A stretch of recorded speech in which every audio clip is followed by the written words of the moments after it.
Philip to Evelyn, 21 July 1945.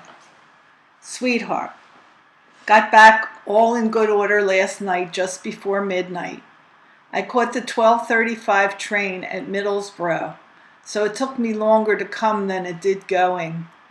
Actually, I reached Colchester by 9:30, but I had to wait almost 2 hours for our trucks to come into the station.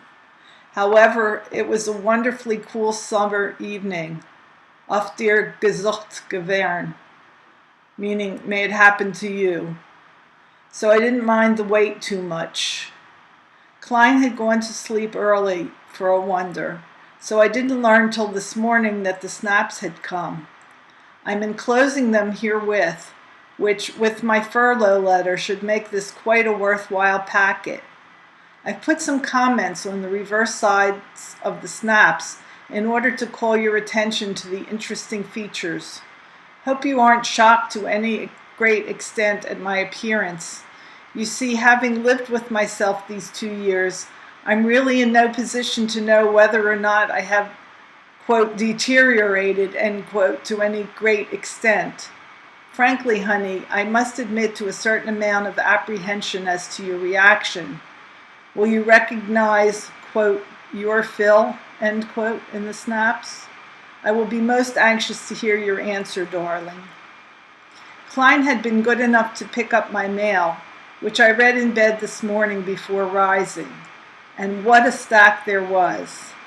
There were your longies of 2, 5, 6, 9, 10, 14, 16 July, and V-mails of 11, 15 July.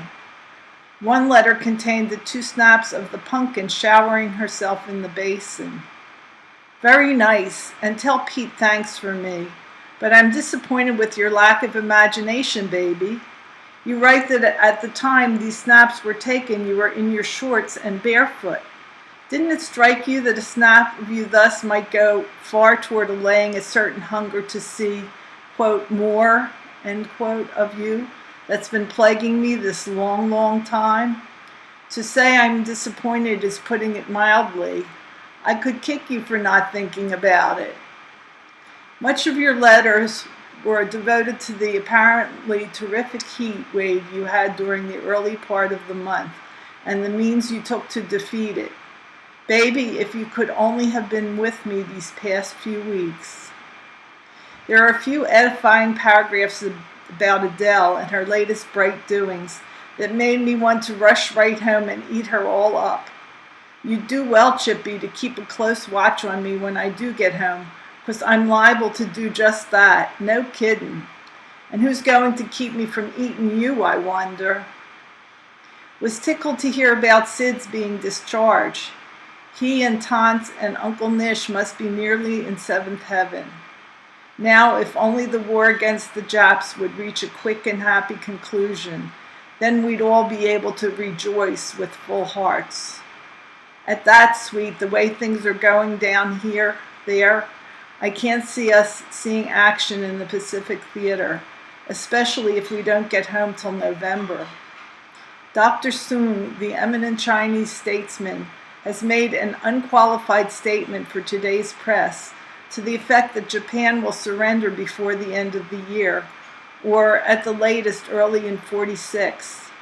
Now that's mighty encouraging coming from Dr. Soong, because he's among the wisest of the wise Chinese. I would very much like, darling, to answer your letters in detail, but that is a practically impossible task. I do want you to know, though, that I'm most deeply grateful for the very volume of your mail, despite that heat and everything else. It is late now, my dearest, so I'll gather all the elements that are going into this letter, include a large portion of love, which you may not be able to see, but which you must surely feel. Charge you to kiss the pumpkin for me, and sign off. As ever, your Phil. P.S. Mrs. Davies and the doctor asked me to forward their best regards. Klein just asked me to do likewise. Please, honey, write to the Davises. I love you. PPPS. Couldn't get it all in one envelope, honey, so I'm putting it in two. Thought I'd tell you just in case they get separated. Bye now.